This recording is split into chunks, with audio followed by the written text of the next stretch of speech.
right, hey everybody, and welcome to Zenfolio Live. I'm Robert with Zenfolio Customer Success, and I want to say thank you for joining us on the live stream today. Super excited. We're going to be doing an interview with real estate photographer Mary Powell. So super excited to have her here with us, hanging out with us. Hey, if this is your first time joining us on the live stream, make sure you say hi to us in the chat.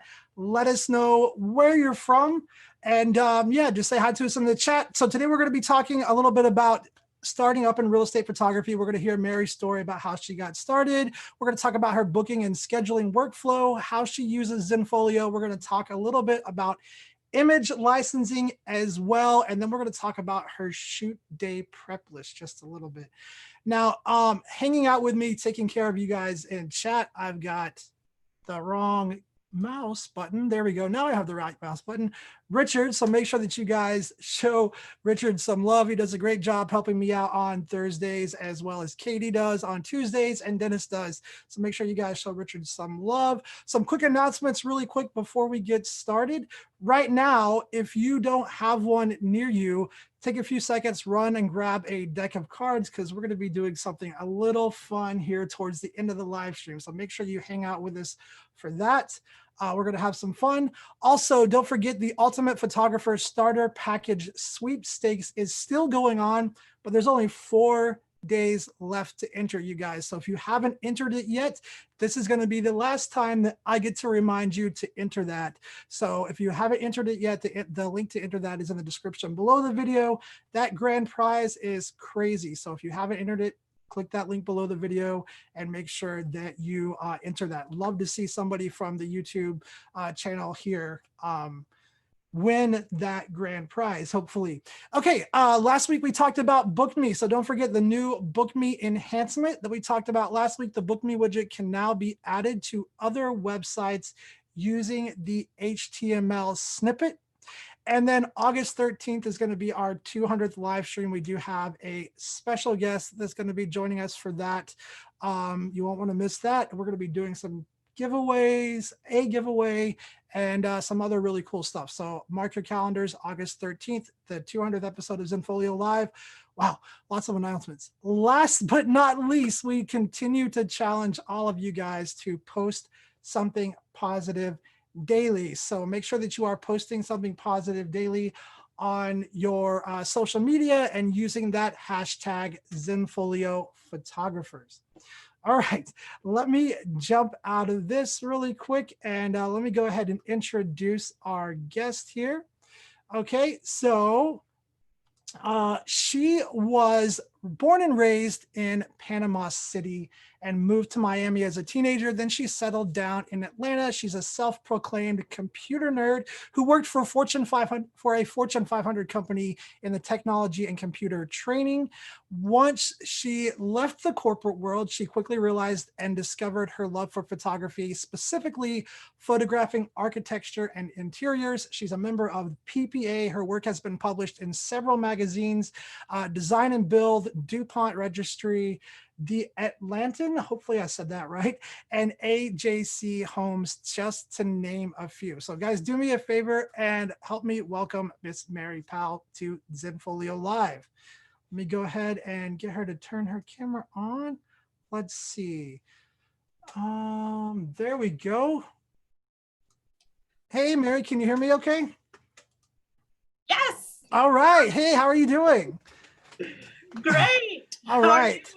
Good, good. Well, thanks for joining me today. I'm glad that you took the time out of your day. I appreciate that you took the time out of your day to come hang out with us here on Zenfolio Live. And I know you told me that you just finished a shoot. Is it as hot in Atlanta as it is here in North Carolina? It was so humid, and I didn't quite finish it. I told them that I would be back because I felt myself melting outside. So I was like, I'll be back after. I got to go get some AC going on, right? Yes. So I have to Nice. go back, but it's only a few minutes from here. So okay, not bad at all. I know that real estate photography in places where the humidity is not the friendliest. It's a lot of fun getting those outdoor photos. Yes. Yeah, absolutely. Well, hey guys, as we go through this, we're going to have a discussion. We're going to talk about some things, but as we go through this, if you have questions about anything that Mary talks about, anything about Zenfolio, make sure you get those in the chat so Richard can get those answered for, not Richard, sorry, we're going to answer those questions. I got a lot of screens, a lot of different things going on. We're going to get those answered for you guys today. Okay, first of all, Mary, tell us just a little bit about you. So I've heard your story about how you got into real estate photography. Beautiful story. I want to get into that, but first, just tell us a little bit about you. You've got a really cute dog. So yeah, give me a little spill about you. Yes. So I was born and raised in Panama, the country, not Panama City, Florida. Panama City, the country. So then I moved to Miami, and then I moved to Atlanta, and I've been here forever. I'm married, and my husband helps me out now. He does a lot of the editing. Nice. And also he's like he does pretty much everything. He does all our equipment and the server, maintains all our servers, and it's amazing. So now, is that something he had done before? Is that something you had to talk him into doing? More into photography than I was. Because he I don't know when, he still, I don't know where he worked. He still worked a little bit, but he had like Leica cameras. So he got into Leica big time. And so I started messing around with those, and he did get me a DSLR camera. So we would just be more like taking outdoor pictures and, you know, for fun and for travel and stuff like that. But we always liked architecture because we had a tilt shift lens.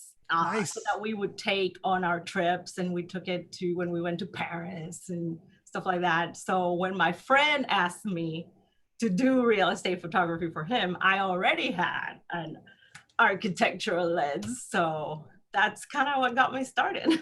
Very cool. Very cool. So just curious, I've never used a tilt shift lens before. I've had friends who's told me they would loan one to me. I've never really got in this position where I had to have one, but I know that they are fantastic. How important is that for you to have in your kit?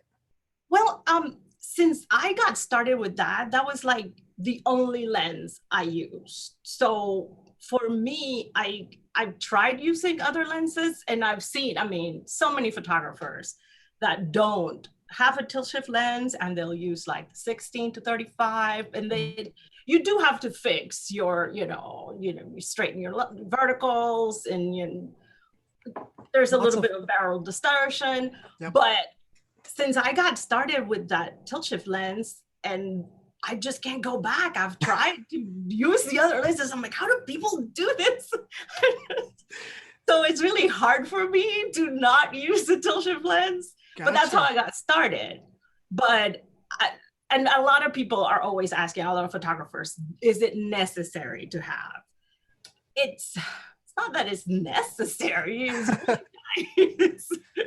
But because, like I said, your verticals are going to be kind of more straight, and there is a little bit of the distortion if you use the 17, because things on the edges will get a bit of elongated and stuff like that. But I think that's kind of okay. Right. I guess it's not quite as that, but for what I like it, because when you're shooting like kitchens and things like that, or there's a lot of places here in Atlanta, we have a lot of really long and tall living rooms, and really, so you really kind of need the height, so you can adjust the height of, and the lens goes up and down. So I've gotten so used to it that I really can't shoot otherwise. So when mine broke one time, I dropped it. Oh no. I almost cried. Yeah, so I dropped mine one time, and I had to use the 16 to 35, and it took me a bit to get used to that. But it can be done. It's fine. It just takes a little bit more time because then you do have to fix that. And especially if you're taking pictures of kitchens, so you kind of have to like tilt down and then crop, and it's just, to me, it just takes more time. So I like to Right. do it. It saves you all that editing time and Exactly. stuff. So Yeah, exactly. Cool. Very cool. Very cool. I'll have to check one out then. Maybe I've been missing out and I didn't know it. I mean, it sounds like it to me. I know photographers that bought some and they're like, I tried to use it and I can't get used to it. I'm like, well, it's an expensive thing to not use. So Yeah. make sure you try it out first before. Yeah. That's an expensive thing to not like once you spend the money on it for sure. Yes, but they are, I mean, I can't work without it. I don't. I'm gonna have to try one out then. Maybe I'm sure I got some friends who will loan me one. Let's see. So how long have you been doing real estate photography?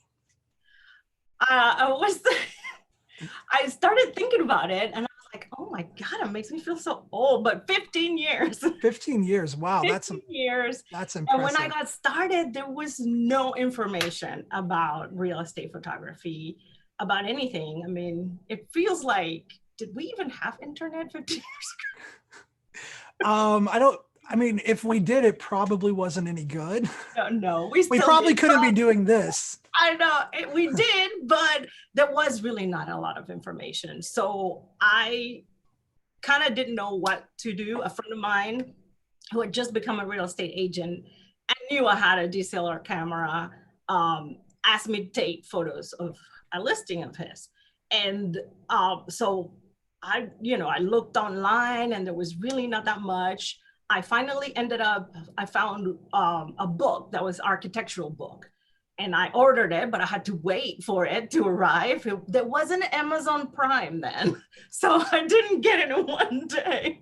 Yes. So I had to wait for that, but that was one of the things that I kind of studied was with that book, and just magazines, just architectural digests and things like that. Just kind of like I had no idea, how do they light this? What do they do? But just kind of would help me in figuring out angles to photograph and stuff like that. So I started taking photos for him and he loved them. And he introduced me to his broker in his office. And I had a meeting with them and they were like, we like the photos. Most agents back then were doing their own photos. There were not that many people that were hiring professionals to do this. So I kind of had an in with that. But they did offer a vendor program. So you basically had to pay them to become a vendor, and they would allow you to then advertise basically in their office and talk to their agents at their meetings. Wow. So I thought about it and it seemed risky and scary to spend, I think it was like $300 for a year. But I was like, you know what? And my husband's like, if you take,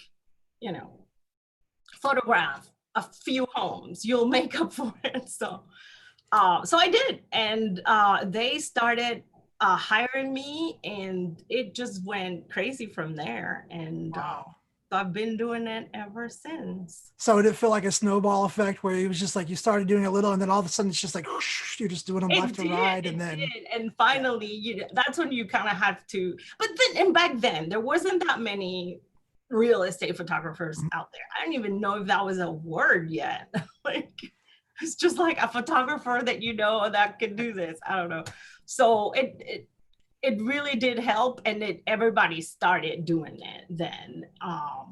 So it was incredible, and now I think most agents, I guess, do it. yeah. You still see some horrible pictures out there, but Yeah, you still see some of those photos where it's like, did they even stand still when they took that I photo? know. So yeah, so thankful for good photos because I mean, especially like right now when somebody of us, if you're buying a home, a lot of times you don't want to go look at those homes until you're super interested in them. And good photos are really what gets people there. So super important, Yeah. especially right now when we're really limiting our travel and what we're going to do. Like in my opinion, never could have been more important. So I love that story. I love how you just kind of got into it. So you were in corporate America for a Fortune 500 company. What kind of made the switch? Well, Was it like a defining moment, or was it just like a gradual kind of thing? no, I had stopped working in corporate America. So I think I like to say, a woman of leisure for a few years. I love that term. I did a lot of lunches and stuff like that. But no, I've always been creative. So even within that time, I did a lot of like crafts and things to do with like weddings. And I helped plan my friends' weddings and did a lot of stuff like that, and would still take a lot of pictures too. So I always kind of stayed in the creative side, and I realized that I like that more than the corporate America side, which still I was pretty good at it and I rocked it, but it was time to move on. Well, hey, if you get a choice, right? I mean, it sounds like you made the right choice. It sounds to me like you love what you do and you're doing well at what you do. Yeah, So yeah, it sounds great. like you made the right. Now you were a part of our BookMe beta team, right? So when we released that feature, before we released it, we had people try it out. Can you tell me a little bit about how BookMe has maybe changed your workflow as far as how people are booking you for your shoots? Yes. So what happened is that before, like I said, I was pretty busy. So I would always either be at a shoot or driving, and people would either call me or text me or email me about, making an appointment. Sometimes they just needed to know when I was available, like what days you have available.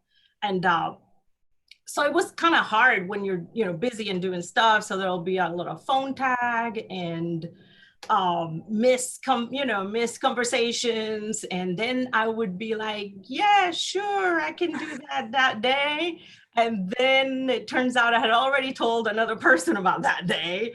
So after a few double bookings and stuff like that, and I was just like, there's got to be something else I can do.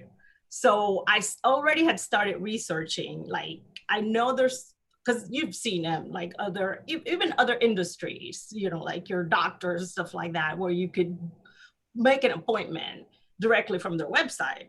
So I was like, there has to be a way to do this. So I started looking into it, and there was a few companies and stuff, but to me, it was just another thing that you have to worry about. And I've always been about trying to find the one place solution. Like, so I think that's why I picked Zenfolio, because it was a one company solution for me, especially for photographers. Like some photographers, you can use, WordPress to create your, website, but that doesn't offer you the photo storage solution or the photo delivery solution. So when I found Zenfolio, I thought, well, this is great, because that's my website. It's my main page. I use it for photo delivery. I use it for photo storage. I use it for selling, because you can sell products. So if you're doing other stuff, like real estate, people don't ask to, can I buy the print for that house? But there are other things that you can sell. And I did do like headshots, and I've never been into taking pictures of families or stuff like that, but everybody does a little bit of everything. Right. So to me, that was the best solution for me. So I already liked Zenfolio and used it for pretty much everything. So then I saw one day advertised, I guess on the little screen, that they were testing BookMe, and if you wanted to be a beta tester, I'm like, oh, sign me up. So I didn't even think that I would make it to be one of the testers, but I did. So I was so excited. So I started working with it, and had a few suggestions, because I think there's so many photography parts of the industry that there's baby photography, seniors. I mean, there's, you The name list it, goes on and on. everything. So I I don't think, most of it is taken into consideration the people that are going to have like some kind of portrait session or something like that. So when I explained to them the way that I was using it to book, like several appointments on the same day, and so they really took all into consideration all that. So a lot of the suggestions. So if you don't like Book Me yet, don't blame me. But no, it's great, because every suggestion I had, really, they were like, oh yeah, that's interesting and a good idea, and we'll look into that. So they've fixed a lot of stuff. um I Obviously. love what you said there, though, because like back to when you talked about Zenfolio really quick being a one-stop solution for everything. I was kind of in the same boat where before I discovered Zenfolio, before I started working with Zenfolio, I had a site for my main page, but then I had galleries hosted somewhere else, and I started forgetting every single password. And every time I was trying to log into something else, it had to be a different password. And it got really confusing. So when I found Zenfolio and everything was like right there, I was like, oh my gosh, this is what I've been looking for. But then BookMe, right? What you said about double booking, and I do a little bit of real estate photography too, not anything near the level of what you are, obviously, because your photos are amazing. But whenever they call you to see if you're available, it's never convenient. Just like you said, you're either out on another shoot and or you're at dinner with your family, right? And sometimes people are patient and sometimes they expect you to have your calendar opened waiting by your phone for their call for you to get booked, so being able to not have to stop whatever you're doing, try to look at your availability, like you're saying, keeping you from getting double booked and all of that has been Yes. wonderful. Yes, that was pretty hard. And I lost a few clients, because by the Mhm. time I would call them back, they were like, oh, I'm sorry, I already talked to somebody else. I'm like, okay, sorry. So it is kind of, it has helped tremendously, because now um people can go there, and I could, I've told them, like, just go on my website and you can look at, which days I'm available. Because sometimes that's all people need, is like, I'm going to meet the clients and I need to let them know, we can do, Thursday or Friday, or, next Monday. And it's easier to do it that way. So it really has helped me, and it's kept me more organized. And you can do, it sends me notifications. So again, reminder of, leave, because you got to go in 30 minutes. And I also send a notification. I have it for like 2 days in advance, Mm-hmm. so that it notifies the person that made the appointment that they have that upcoming, because people forget from when they do. Yes. Yes, they do. Yes, we do. And Guilty I as don't mean charged. me, but the clients, like, Oh, I do. did you forget that I was coming? And everything has happened. After 15 years, I've seen it all. Oh, I bet. Yeah, I can imagine so. I can imagine so. So, I mean, having that capability where you can just send them to the site and they can book it. The thing that's awesome that I think is genius is that it syncs to Google Calendar. So, Yes. hopefully everybody is already using Google Calendar. It's pretty simple. I like Google Calendar because you can sync it with so many other things. It's kind of my lifeblood now. I feel like Yes. with Google And Calendar. to be honest, I wasn't using Google Calendar. I was just using like my Outlook calendar. Mm-hmm. And well, since you have, like, through the years it's evolved, so you had one calendar and then you sync it to another, and then you get, so it was a mismatch. I think I had like Outlook synced to iCalendar so I could see it on my phone. It's like so confusing. So now I'm like, you know what, I'm just going to use one calendar and that's it, and it's not that much of a difference.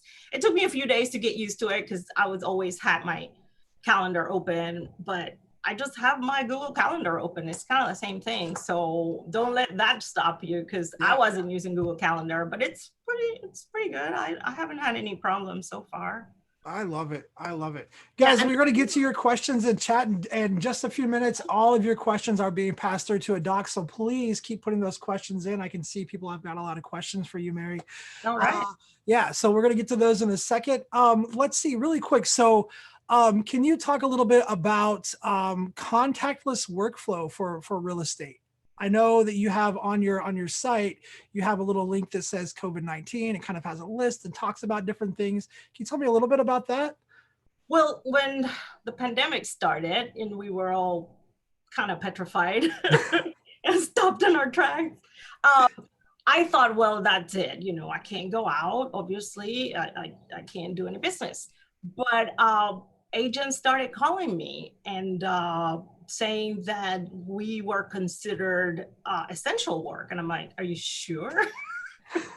But apparently, at least in Georgia, I think it varies state from state, but so they were still booking things, and I decided that I was only going to photograph vacant homes because that's what felt safe to me. So I still did vacant homes, and I told them that I would, you know, I had gloves on and I had masks that we had already ordered, um, and I always use kind of like the little booties for your shoes, anyways. So I don't leave that many. It's not because I don't leave that much tracks and then on the carpet, and they're more smooth. And also when you go outside and you come back in, then you don't have like muddy shoes all over the place and dirty shoes. So I kind of told. Then I decided, you know, we'll keep it at that. And for a few weeks we did that. But then when things kind of started opening up, then I started doing you know, regular homes back to normal. Well, not back to normal because it hasn't been back to normal, but back to, you know, homes that are still, you know, habited. But I let them know, like, to have us, you know, as less people as you can in there. We don't have the whole family there. But it's tough sometimes. But, you know, I wear my mask and they wear masks. And some homeowners, you know, it is their home. They might not feel comfortable wearing a mask inside their home, like, but that's when you have to decide what you feel is right for you and Right. safe for you, because you will probably encounter people that don't want to wear a mask inside their home. So you have to make that decision before and know what you're going to do when you encounter that. You let them know, I'd like you to go downstairs, or if you decide I don't want to do this at all. So you have to make that decision before, but make sure that you communicate that with your agents and with the families, the homeowners, so that they know what to expect. Absolutely. Yeah, it's such a weird time. I know we're going to get past it, but it is such a weird time. Like I said, I know we're going to get past it, and I feel like when we do, all of us are going to get so flooded. It's going to be crazy I know, ridiculous and with all it's the uncomfortable, yeah. but every time I think about, oh my God, I'm sweating behind my mask and I'm so hot, I started thinking about the people that have to wear masks every day, all Yeah. our, you know, first responders and Yes. hospital workers and doctors, that they wear the really big, heavy, tight masks. So then I don't complain so much. Oh yeah. Yeah. Yeah, for sure. Big shout out to all of our first responders, nurses, doctors, everybody who's out there who wear masks daily. Absolutely. That Yeah, is I mean what they do is phenomenal. I know. Okay, let's see. I want to talk about a few more things. We have a lot of questions that we need to get to already. So image licensing has always been one of those things that's interesting to me because there's not really a standard. And so you might work with somebody who's used to getting the images licensed to them one way. You might be used to doing it a different way. And then it seems like almost everybody that I talk to has a different opinion on this, different way that they do it. So just curious, how do you handle image licensing specifically when it comes to your real estate photos? Yeah, it is gets complicated because it seems like most people didn't know how this worked Mhm. at all. And so that's understandable. Nobody, you know, why should you know? But it's all about communication and letting people know what to expect beforehand. because you start getting into trouble when you later on you're like, oh, by the way, you know, the other agent can't use the photos, and they're like, wait, so what? Yep. So what I really do is, first of all, I decided what I thought was okay to do for me. First of all the photographs that you take are always copyrighted or owned by you. And you don't have to register the image with the copyright office to own it and have it copyrighted. It's an intellectual property of the photographer. Unless you work for a company and they hire you to do the photos, then you're work for hire. So then that company owns the rights of the pictures. And then you have to talk to them to see if you can even use those pictures on your own website and for your own advertising. And I mean, you know, like the real estate companies that have a team of photographers working for them. Right. So with that said, you can also give the rights in writing to a company or an agent or a brokerage firm, which some places have tried to make you sign away the rights of your photographs, which I think is because they don't understand how it works. And you also have to think from their point of view. They have probably encountered times where they want to use a photograph that, you know, such and such photographer took, but they want to put it on the cover of their, you know, quarterly magazine. Mm-hmm. And then the photographer tells them you can't because I took that photograph for the agent. Well, the agent works for that company. So what I do is the license that I give them is for marketing materials for the house, and not just for the duration of the house, because if they feel like they need to use the picture of the house to send a flyer or a postcard or put it on their website, go use it. Go ahead and do it. Now, they cannot sell my photographs and they don't have the right to transfer them. So I always tell them, if there's another agent, because, you know, you lost a listing or whatever, you moved, whatever happened, and another agent wants to use the photographs, I just nicely tell them it's not a fight. I'm not trying to pick a fight with anyone. Just let them. Yes, they can use them if they get a license from me. And I tell them, I'm saying, because I don't feel it's right. They paid for the pictures and they feel, well, I paid for this and I took the time to get the place ready and everything nice. And some agents that I work with, they work hard. They are moving furniture. Oh, yeah. They are fixing things. So they work hard for that listing and during the photo shoot. So if another agent later on wants to use the photos, I usually communicate it with the past agent. And I say, listen, such and such person wants to use the photos. I can sell them to them, the license. But I just want to let you know that that is what's happening. And also I let them know that I sell them at a little bit of a higher price than what they paid, so that they know that their hard work, it was worth it a little bit. So, right. You know, these people are just going to come and use the pictures and they didn't have to move furniture or clean or, you know, anything like that. So they're okay. I've had a few instances where some people, especially if they're good clients and they're like, there's drama everywhere. So they'll be like, I don't like such and such person. Don't sell them the pictures. And I'm like, okay, fine. So, but I usually end up and I tell them, I said, listen, the place probably looks different. So let's go ahead and take some other shots. And it usually works out because I don't want to make some people mad. And in the beginning, I did make that mistake once.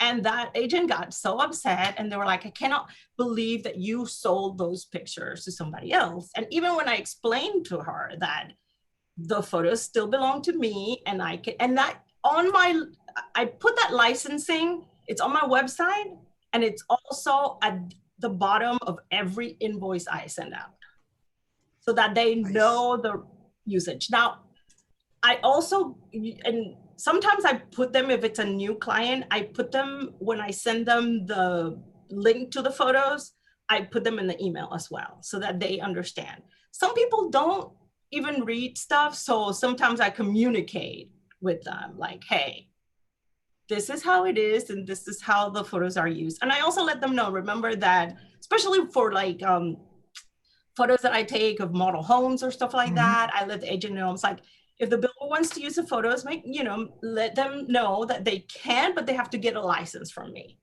And if another vendor, the person that did the cabinets or something like that, just let them know. Normally, some people get so upset and they start fights. Oh, they stole my pictures.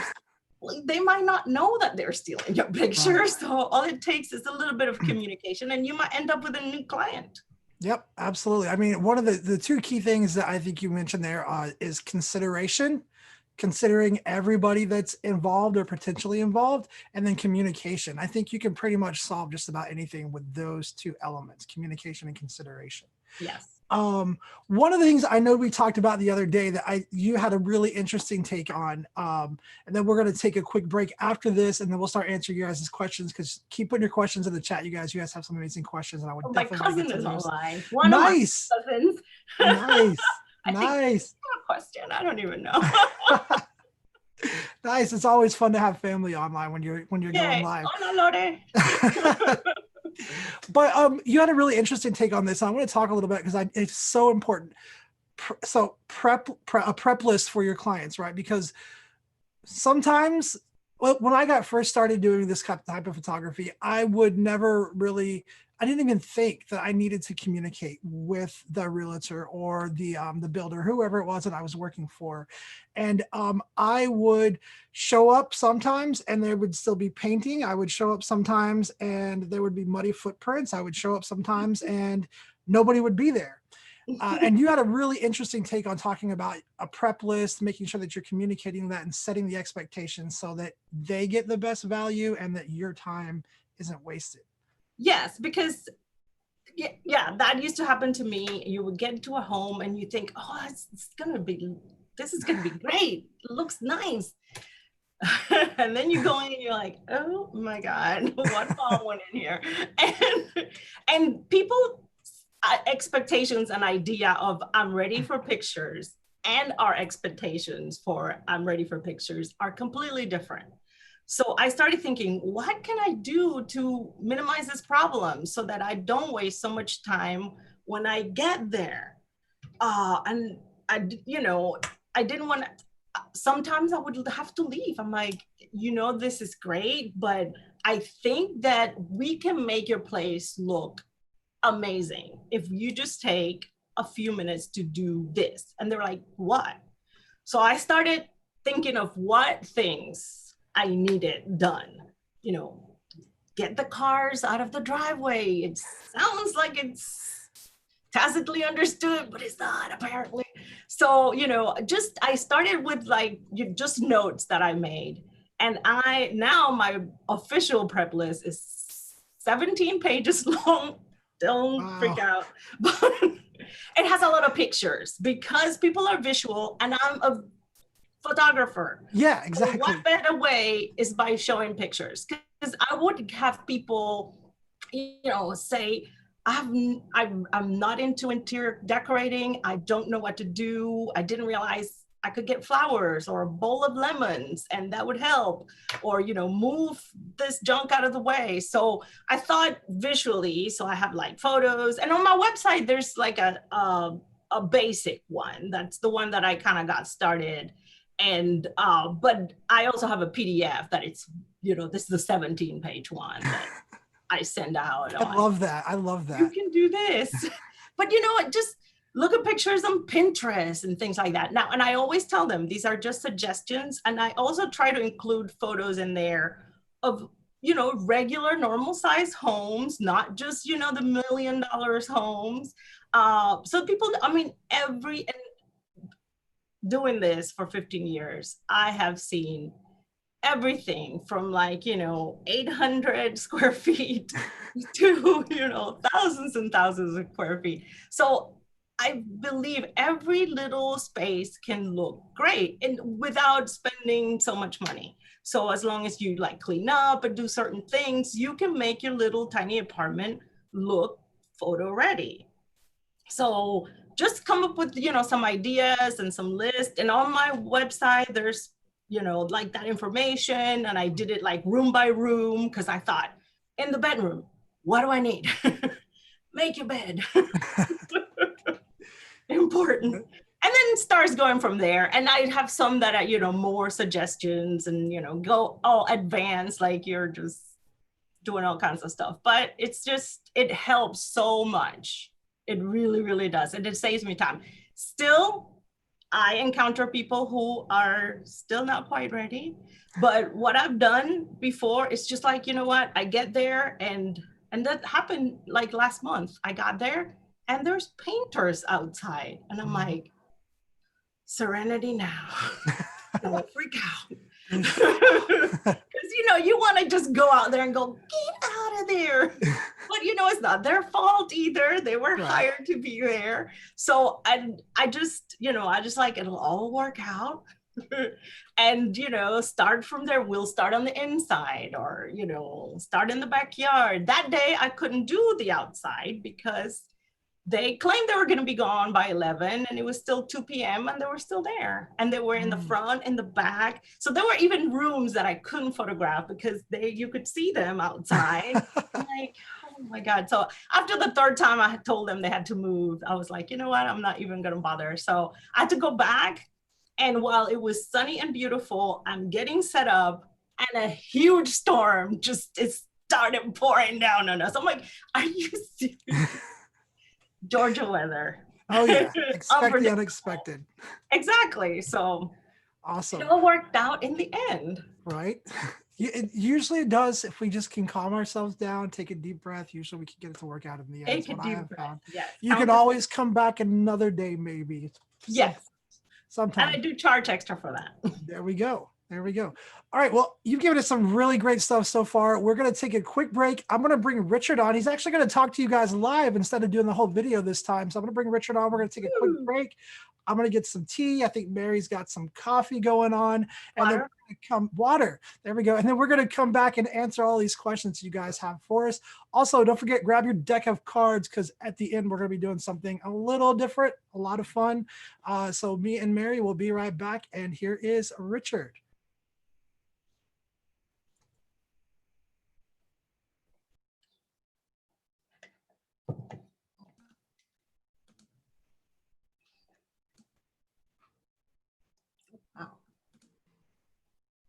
All right. Hey, guys, what's up? Sorry about that little delay. Happy Thursday, of course. My name is Richard. I'm with the customer success team at Zenfolio.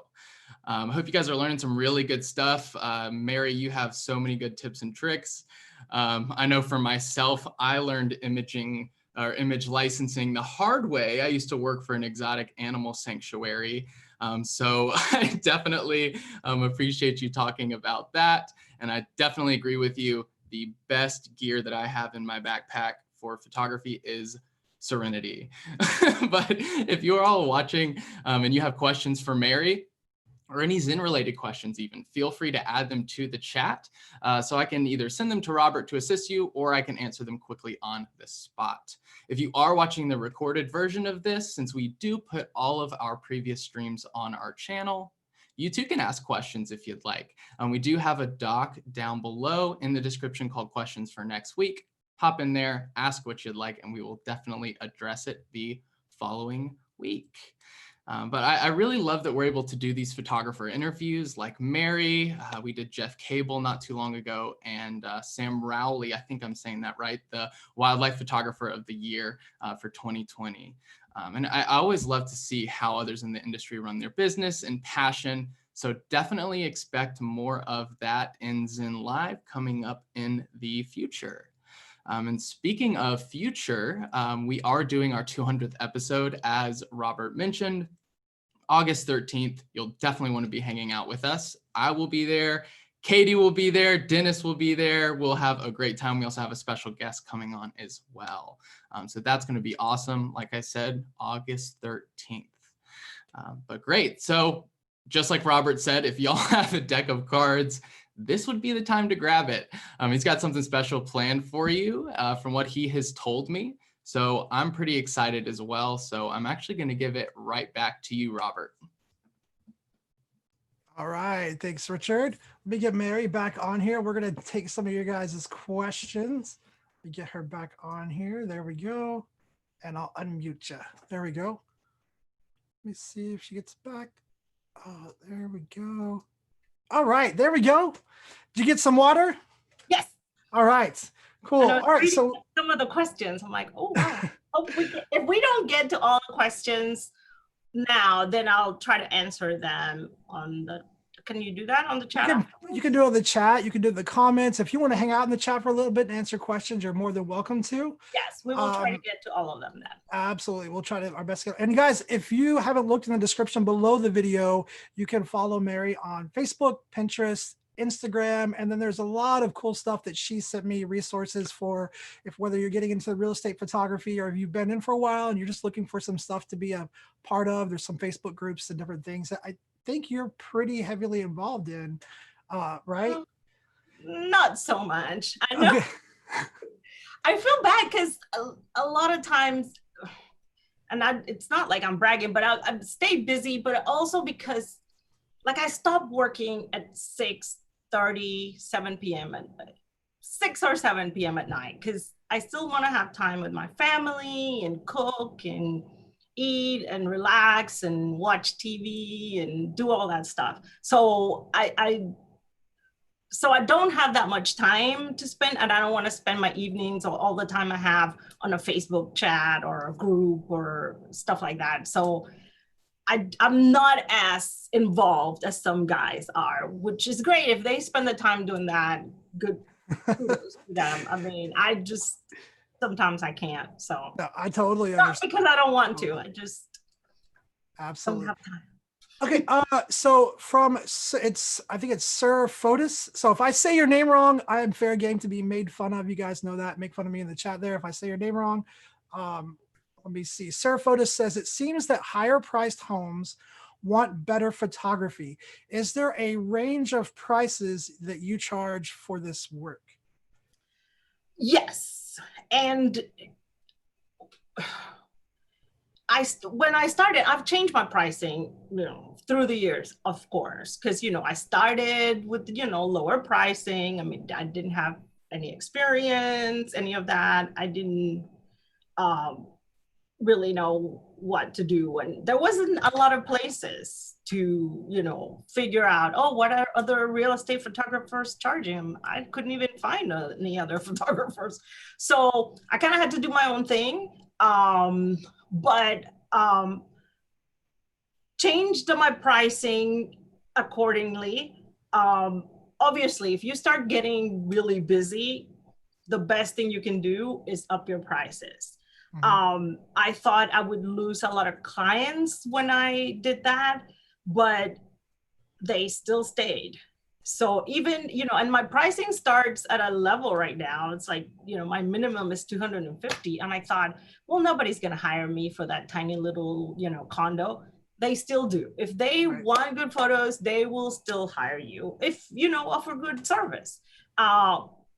So the higher end homes, you would think that all of them would want great photography, but I've seen plenty of them that you look through Zillow or stuff and you're like, seriously?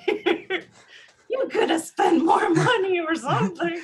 So there's gonna be just all types, and the higher end homes hire me, and other great photographers, and that's good, but there's still smaller homes and condos and tiny places that will still hire you if you offer, the right service. And with that said, it's not just about your pricing, but it's also about the service that absolutely you offer. And to me, is if you've ever stayed like at a Ritz-Carlton, OMG, do they treat you like a princess?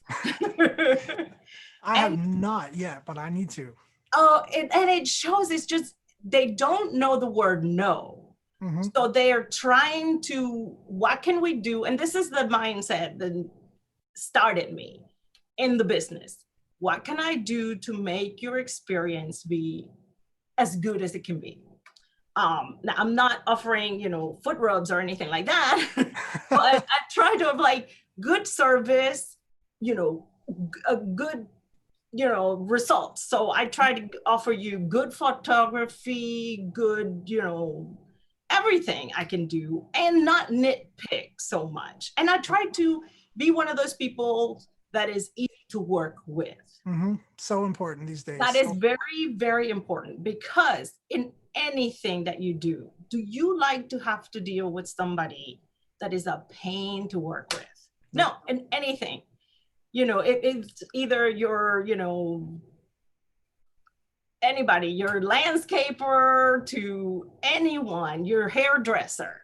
If you start thinking, oh my God, every time I have to go there, it's a pain because something's always happening, and they either change the schedule on me, or they're late, or you start considering all those things. And even if it's a good price, you're like, I can't deal with them anymore. So same with us, just try to be somebody that you're good to work with, and that doesn't put so many, buts and I can't do this, I can't do that, I can't show up then. And just nobody wants to work with that. So just try to be open-minded and easygoing and offer good service. Yeah, absolutely. I mean, people are going to remember the experience just as much as they remember your work. So if you leave them feeling like that was horrible, they're not, I mean, the quality of the photos are going to matter, but if they didn't enjoy working with you, the chances of you coming back are probably slim to none.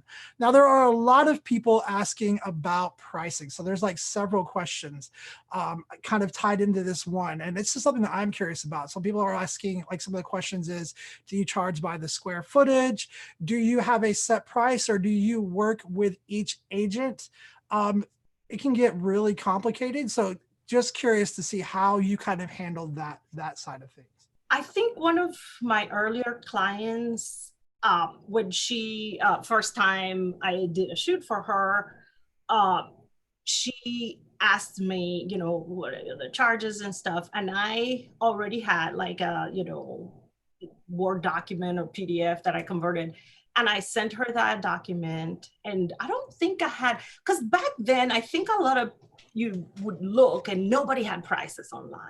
So I felt like, well, I guess I shouldn't put my prices online. And will other people start, copying my prices, or, will they start undercutting my prices and charge less so that they can get a job?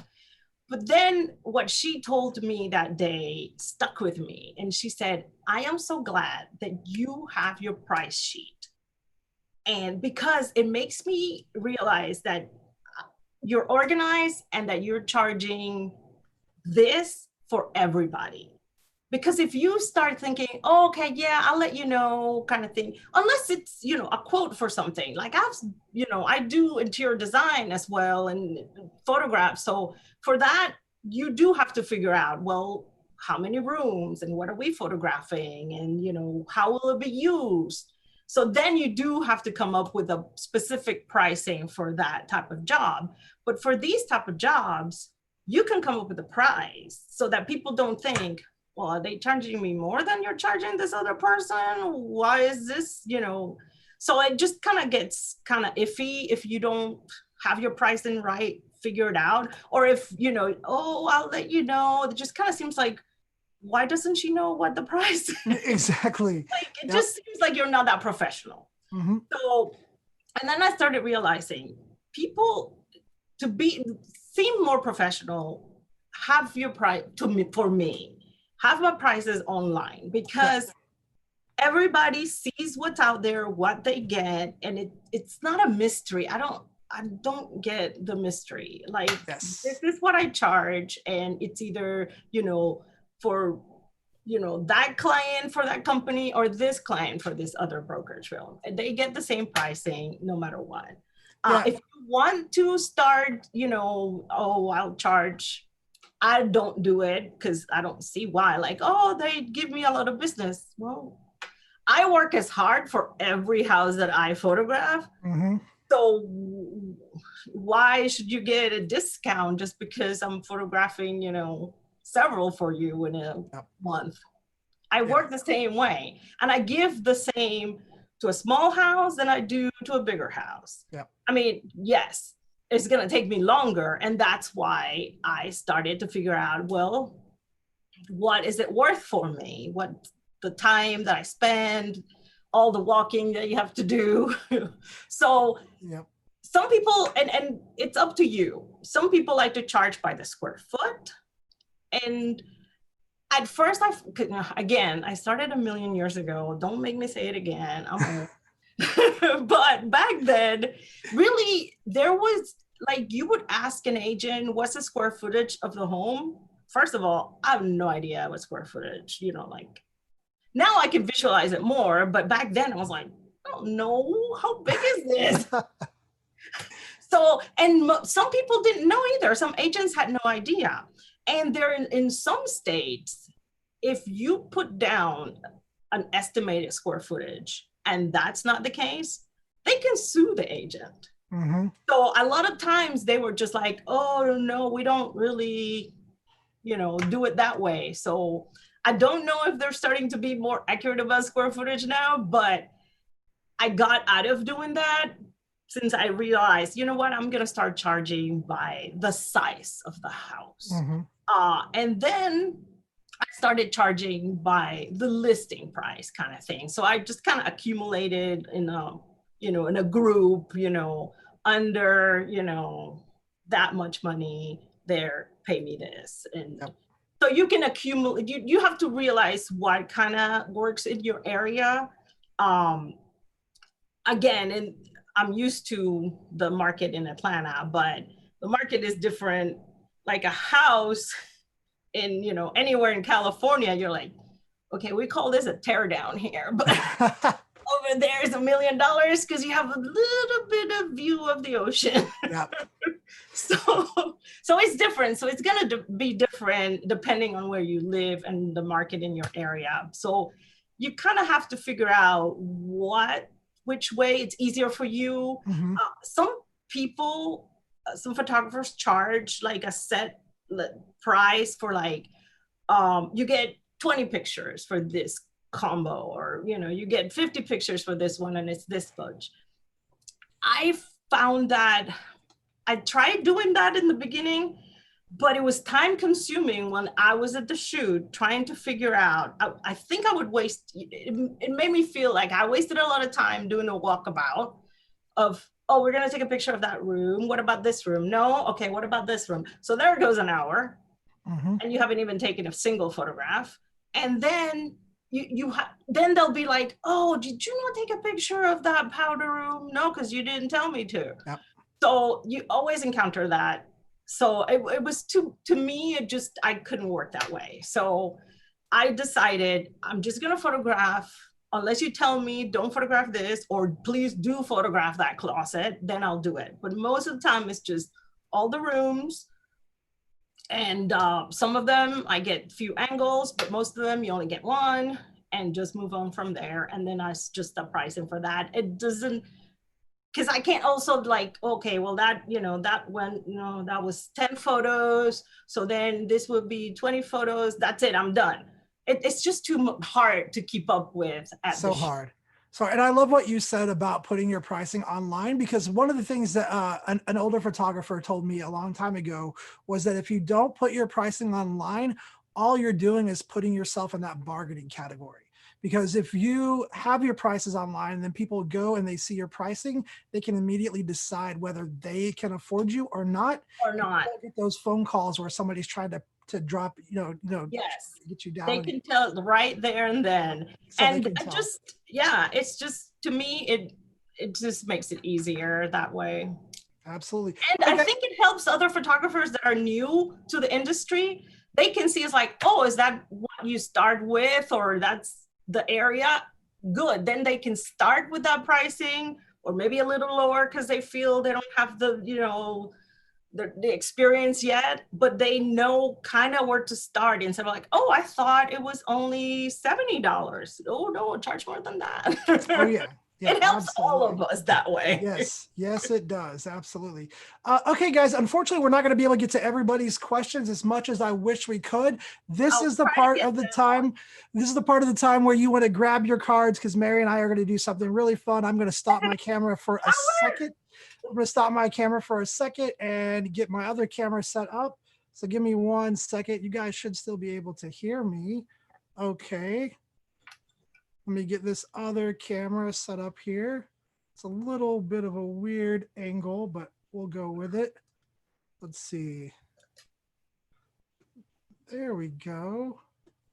Just zoom in a little bit. Okay, let me switch to this camera and start my screen. Can you guys see that okay? It's zoomed in really well. Hold on, or really far. Hold on a second. Let me see if I can't fix that.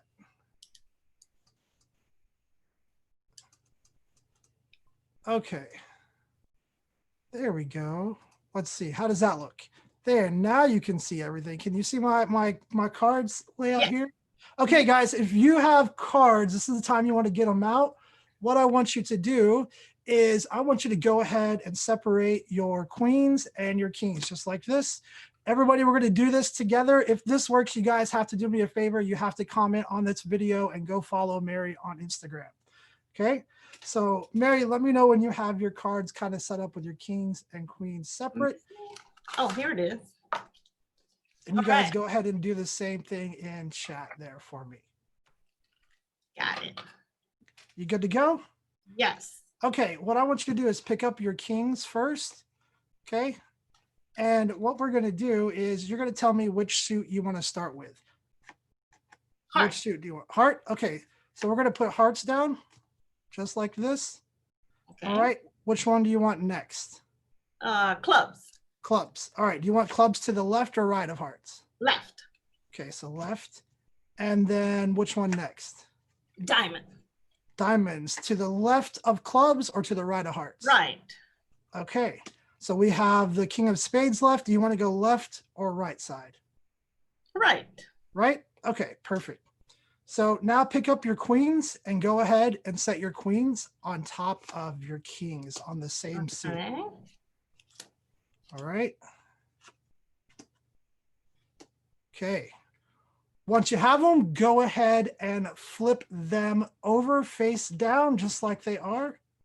Okay. All right, you guys in chat, hopefully you all are following along. If you're watching the recording of this, you can be following along as well because this is going to work for everybody. Okay, so what we have is we have 4 piles of 2 cards in each pile. What we need to do is we need to turn this into 4 piles of 3 cards. So you're going to do just like this. You're going to take a random card from your deck, anywhere, it doesn't matter, and just pile 1 random card on top of each one of these piles. Okay. It can be from the top, it can be from the bottom, it can be from the middle, wherever you want to do it from. So now there's, how many did you say we need? 4? We need, so each pile should be 3. 3, okay, got it. Got it? Okay. What we need to do now is we need to turn this into 5 piles of 3 cards. So this space on the left that's empty over here, still 3 random cards from anywhere on your deck over to the left side of that. All right. Okay. You guys let me know in chat if you're following along. This is going to be really cool. Okay. So we're looking at 5 piles of 3 cards. Good. Okay. Now what I want you to do is you're going to make a choice. I'm going to show you what I'm doing first, and you can make the same choice that I make, or you can do something different. Totally up to you. I'm going to choose either the left side or the right side. So I'm going to choose the left side. Which side do you want? I want the right side. Okay, so what you're going to do is, since I chose the left side, I'm going to start on the left side, take that left pile, put it on top of the next one, and then just continue it all the way across so that we're just piling. And so you're going to do the same thing, just start from the other side. Okay. Exactly. And you can see how good my card handling skills are here. There we go. Okay. Okay. Got your piles like that. Now that pile that you just piled up, take it and set it on top of your deck. Okay. All right. Did we rehearse this at all? Do you know anything about what's going on? Are you nervous? Yes. Okay. Okay. I'm a little nervous too. Okay. So what I need you to do is I need you to pick a number, and you guys, and if you're watching in chat, do the same thing. Pick a number between 10 and 20. It can't be 10 and it cannot be 20. Don't say the number out loud. I'm going to pick a number as well, and I'm going to show you what to do after you have your number picked. Okay. Do you have your number picked? Yes. Okay. So I picked 12. So what I'm going to do is deal down 12 cards. If you picked 12, you can change it. 1, 2, 3, 4, 5, 6, 7, 8, 9, 10, 11, and 12. So don't do the same number as you? You can do whatever number you want as long as it's between 11 and... I had also picked 12. Okay. So go ahead. If whatever you want to do, you can change it if you want. Totally up to you. Oh, I'll stay with my original number. You're going to stay with your original number. Okay. So I'll tell you what, since you're going to stay with your original number, why don't I change mine? Oh, well, I could have changed mine. I'll change mine. So I have 12 down. I'm going to do 12, 13, 14, 15, 16, 17, and 18. Okay. Take your pile, put it back on top of your deck. Back on top of the deck. Okay. Yep. All right. Now I picked 18. So I have 2 digits, 8 and 1. I'm going to add them together, which makes 9. And I'm going to deal down 9 cards. You picked 12. So yours is 2 and 1. You would add them together and deal down that many cards. So 1, 2, 3, 4, 5, 6, 7, 8, and 9. Okay, now after you've dealt your cards down, let me know you got them down. Yes. Set the big deck on top of that little stack that you just did. Okay. All right. Are you ready? Yes. Are you nervous? Okay. What I want you to do is I want you to flip over this top card. Uh-huh. That freak my freak. Wait a second, though. Wait a second. You guys see the Zenfolio card? This is actually taped down. It's been here in view this whole time. Watch this. No. What? Get out!